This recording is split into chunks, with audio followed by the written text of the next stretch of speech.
Hello, Don here. Welcome to the Million Dollar Practice Formula. I am going to go over with you something I call the $1 million day. There are a lot of doctors that I coach, and they are struggling with getting to the $1 million mark.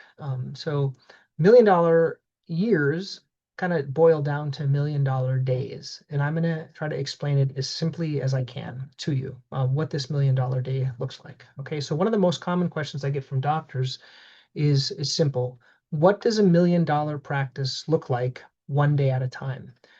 Most people assume the answer is obvious. They want to see more patients, they want to work faster, and they want to do more clinic hours.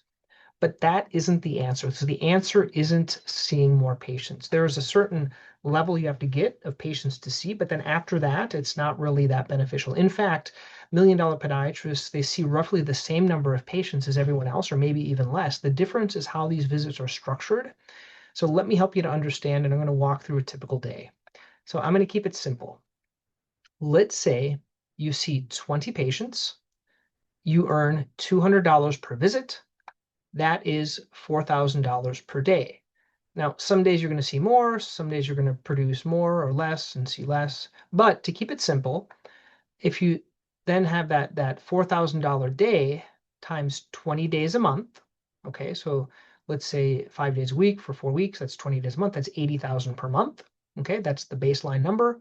80,000 times 12 months is about 960,000. So you're almost at the $1 million mark. So let's keep it real simple. So a $1 million day is really only $4,000 in production based on the calculations. So a couple of concerns that patients have or doctors have when I talk to them. One is they're like, hey, I am not seeing 20, I'm seeing 10. Well, don't worry about how much you're earning per patient. You have to get more butts in the seats. You have to get up to the 20 to 25. Now, there are others that are seeing like 40. Well, that's probably a high routine practice. And the question is, are you getting to 200 per visit? Okay, so you need the 200 per visit. And I just did this calculation recently. I think I mentioned this, but I took all my overhead, I took out the doctor's salaries, and I said, well, how much does it even cost me to see a patient? So you know how much it was? It was $90. So just to see a patient, it cost me $90. So if I'm doing anything that's under $90, it's not really worth it unless you're like on a treadmill, which kind of burns out your staff. So this is a real simple calculation. 20 patients, 200 per visit. So if your struggle is getting to 200 per visit, that's what we're gonna talk about, is getting it higher. Okay. So the $1 million day formula. Many doctors are surprised by this number. It's not nearly as large as they expect, and that's the key insight. A $1 million practice doesn't require extraordinary days. It requires consistent, well-designed days. I can't emphasize this enough. You could even work less, okay, seeing either less patients or not working certain days and still get to this amount if you're having MVP patients. Okay, we're going to talk about that. So let me give you an example.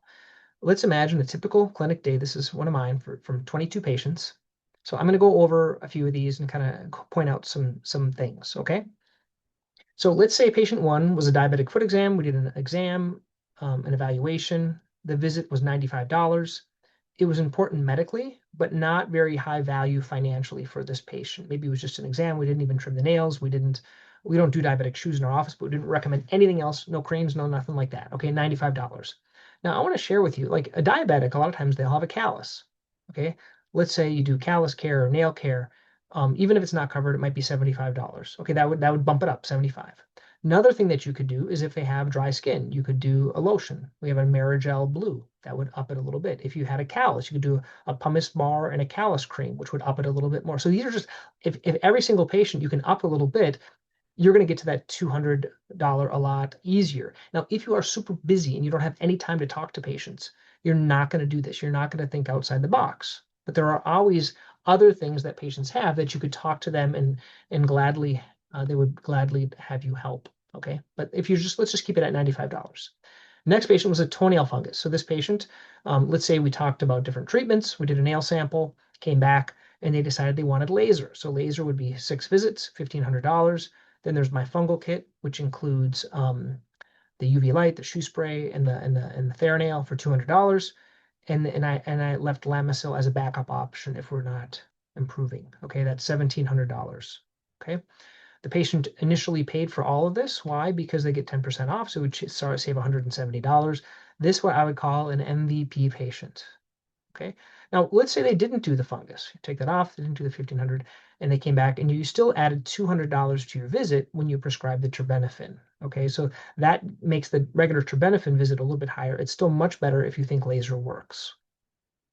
Now, this is my main workhorse. Imagine we're dealing with plantar fasciitis or Achilles tendonitis or peroneal tendonitis or any other umpteen things that you can treat with shockwave. We do the initial visit, and then the second visit, they come back, we do an ultrasound, and then I present the shockwave, and they decide on the shockwave. So the 6 sessions for the shockwave for us is $1,500. They decided, because there's thickness in the fascia with the ultrasound, to prevent it from coming back, we want to do orthotics. So we do that visit 3. And I talked to them about the amnio, but I don't think they needed it, so they didn't get amnio. So the total here is $2,100. Once again, they saved $210. If they pay in full, they get that 10% discount. Next was an ingrown toenail. We performed a procedure. We discussed a matrixectomy in the future. So the procedure was an IND. Let's say you get 450 because you have the office visit and the IND.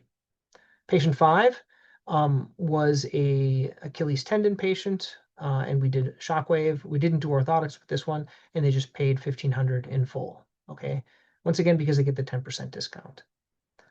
Heel pain follow-up. They declined any additional treatment. They wanted to try physical therapy, so let's say it was 110 for that. A neuroma patient, they wanted an injection with ultrasound, and then they did orthotics to help it not come back and to offload the area. So that was 800. They declined shockwave. And then there's a patient that had Swift. They've been seen multiple times, tried different types of treatments, and they decided on Swift. So they got all 4 treatments, which are $250 a session. They get 10% off. And then I left Cantharidin as a backup with a tip charge of $100 in the future. And then the remaining visits were just a mixture of follow-up, basic consultations, minor procedures, orthotic dispensing. An average visit, let's say, was $100. So 22 patients, if you take all of these, okay, you take all these values, 95, 1530, 1890, 450, 1350, 110, 900, 111, for all those other visits. The total was $9,000 for the day. Now, this might seem extraordinary to you. There wasn't that many patients. Okay, it's a strong day, but it doesn't require unusual circumstances. It requires treatment opportunities.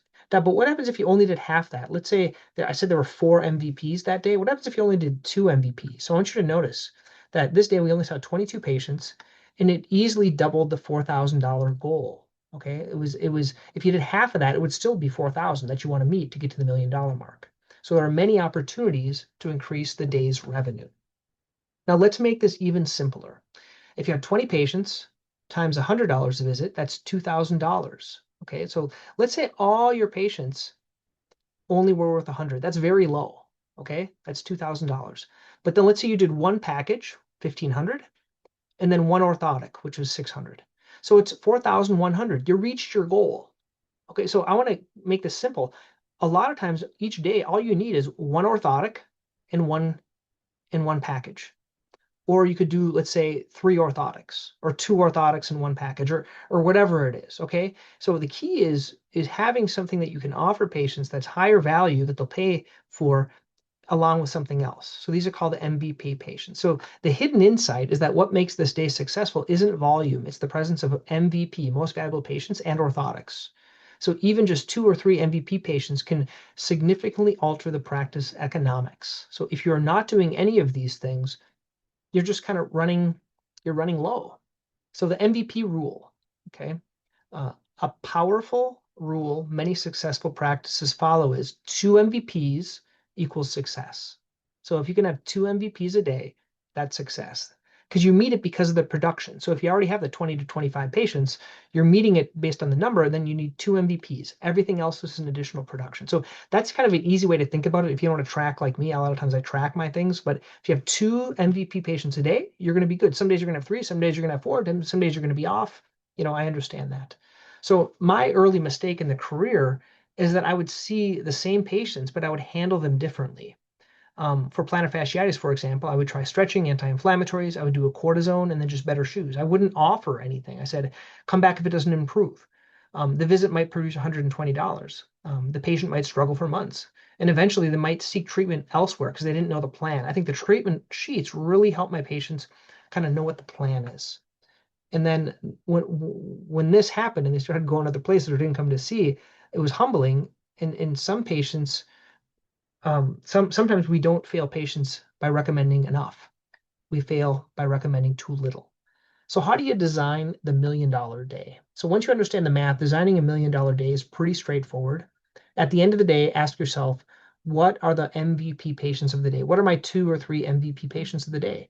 And then you can look, did I miss any opportunities? Which patients said no? This creates awareness. So an awareness can create improvement. So once you understand the math, designing a $1 million day becomes straightforward.